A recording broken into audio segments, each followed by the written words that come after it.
have by my side wDarrnell McLauren, who you've seen here before. He's on Table Talk all the time. Darnell played the security, neighborhood security. Security guard. And if you have any questions, I think Don is going to call in. Don played the news person. He's going to call in. But the young man who came to the car, a lot of people said, who was that? It was kind of like the spirit of Trayvon, not Trayvon, because he kind of disappeared. He was, we put him in there so that he could get some kind of things done, how people judge people beforehand, because the guy said, me give you, you know. Darnell, what was your experience like? Well, it was twofold. First of all, it was always great and it was fun working with you. Uh, been doing that for so many years, so I was glad I had the opportunity. But I thought the message was, powerful. It was a message that needed, be presented, give a different perspective on what happened, because a lot of times people only see one perspective, and so this gave it another perspective, involving different people, different characters, and so that was a good part for it. That was the good part for me. Because here's a man, he's walking down the street. He doesn't look like he's a thug or anything, but Exactly. this neighborhood security guard was so aggressive because he's about to lose his job. And Exactly. we kind of paralleled that to George Zimmerman, who was desperate just to be seen and join the police department. And Exactly. He had this vigor. He wanted to do something. I can understand people want to protect their neighborhood. I think he went overboard in this particular situation, and we all know the end result of that. right, absolutely, Yes. absolutely. And just a lot of times we just don't understand things unless we're in somebody's shoes. Exactly. Unfortunately, it wasn't filmed, just like in some of the other cases. And if there was some videotape of it, I'm sure we would have, a better perspective of what really happened. You only had one side of the story. Trayvon is, deceased, so we couldn't get his side of the story. Yeah, but we have a call on the line. Good morning. Good Yes. morning. Good morning. The clip wowed me. I think it should go viral and so that people can think and not be so judgmental. Thank you. Thank you very much for that. Thank you Oh, very much. Yeah, we just wanted people to get the message that there, but for the grace of God, walks any one of us. Exactly. Not just, and see, a lot of people don't know the pain until they start feeling the pain. Exactly. And as far as African Americans are concerned, a lot, it's like the value of the life of the African American male is kind of iffy sometimes. Right, and so many times we've been in that situation where it could escalate to something serious, even being shot or killed. That's why it's important to get the message out. Of course, being in the inner city, I deal with it a little bit more than most, but for the most part, I'm humble and I carry myself in such a manner so I can sort of de-escalate it. But a lot of people don't have those particular skills. Um, your environment is a part of it. How you've been treated in the past is a part of it, Oh, and so man. all these things culminate at that moment, and anything can happen. It can be an explosive situation. Absolutely. And I think about the fact you are a fireman, Yes, right? And I read yesterday about a fireman with Detroit, a trainee who had had some disparaging or racial comments. exactly, exactly, and it's simply because they don't get it. Everybody wants to focus on the Black Lives Matter, and I've seen so many ill statements and comments in reference to that, um, and they simply don't understand because they don't walk in your shoes. Oh, And so until absolutely. you walk a mile in my shoes or walk a mile in the shoes of the individuals that are constantly being harassed, you have no idea. Right, right. I mean, it's so unfortunate because people, it's all about perspective. Yes. And then when you have some people who are somewhat mentally ill, because I think George Zimmerman was kind of a little crazy in and of himself, because you've seen a lot about his life since the trial. Exactly. And before the trial, he had had issues. Issues, right. And the jury, I believe, on that particular one was really skewed. Well, the facts remain the same.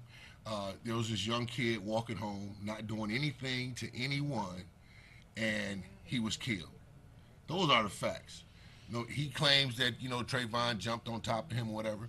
If you had never approached him like the operator told you not to, Well, you what do wouldn't have we been in this tell our situation. kids? If somebody attacks you, you got to fight back. Exactly. He was a scared teenager. Somebody pointing a gun at you. What are you gonna do?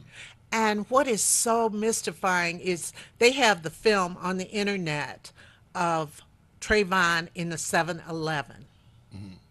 And he's in the 7-Eleven and he's buying what he had. His items. And Yeah. he was walking home. No problem. He's walking back to his dad's house. Exactly. And then he's confronted by a fool Exactly.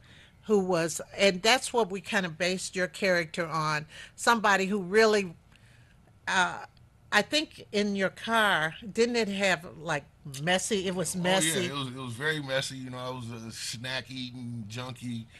Uh, you know, so in that regard, I tried to embody exactly what you asked me to do. Um, I wasn't normal. No. And so oftentimes you have people in these positions that don't have the normal capacity to handle those particular situations. And then when that part where you look in the mirror and say, I do do my job. Yeah, you do your job Right. and all this stuff because you were accused of not doing your job. Right. And you weren't doing your job by asking somebody, a lady, if you could give a ride Exactly. home. And so once I approached the newscaster character, I wanted to make sure that I did my job. I wanted to make sure that they know that I'm out here doing my job. And Right. so it escalated to a point where it didn't have to. I was the aggressor, and I didn't give him a way out. Right. Because I could have been there in another capacity where I could have been assisting him. Well, here, let me call a tow truck for you, but I didn't. I took it the other route, which is, I believe, is what happened with George Zimmerman and Trayvon Martin. Right. You want to, I mean, ridiculous. It just escalated where it didn't need to escalate. Exactly. And we kind of equate that to Sandra, the young lady who was killed in Texas. I mean, who killed herself in Texas. Or they say she killed herself in Texas when that Jury's still out on police, that one. yeah, when the police officer goes to her car and he tells her to put the cigarette out, and she said, "Why do I have to put my cigarette out?" He went from 0 to 100 just like that. It just, and that's kind of what your character did because when they said the guy says, "Oh, yeah, why don't you get back in your car and do your job? Yeah. Do your job." Exactly. Unfortunately, that was another incident that could have been avoided. That young lady, either she killed herself or they killed her. That situation could have been avoided. You're talking about someone who was stopped, pulled over, harassed, handcuffed, slammed to the ground for not turning on the blinker. And you have to ask yourself, is it that serious?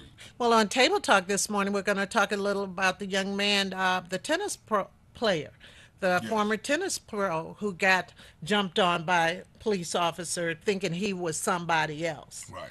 And the police officer never asked, "Who are you?" You know. Exactly. And first, I would like to say that the majority of the police department is getting a bad rap. I don't believe all police officers Right. are bad. But until something comes to light, I used to say all the time when you cut city services, until those services affect the people who make the decisions, then they'll fully understand. And so, in this particular situation, it won't be fully understood until it happens to someone of prominence. And so now the light is being shed on it. As maybe it's not just a bunch of people talking. It's real. What people don't understand is real. And if you aren't in that position, or if you haven't walked in the shoes of those individuals, you really can't speak on it. Right, right. Because oh, it just that Yeah, whole we can go on and Trayvon on. thing was Yeah. so haunting to Right. me because we have sons, we have friends, we have relatives, husbands, or Right. and it's like everybody's walking around with a target on their back. Yes. And I really do hate that. We have about a minute to go, and then we're going to be on Table Talk, where we'll be talking about a lot of different discussions. That night of the fight, though, it was so cold out there. Oh, the fight scene. Right. That's Yeah. why I gave Royal co-directing credit because I got to sit in the car. I said, Royal, you just go on and do that. Right. And that was Royal Jackson, who is Brandon T. Jackson's brother, Wayne T. Jackson's son, who Right. was who directed that fight scene for And me. did an excellent job. You know, I had so much fun doing that film.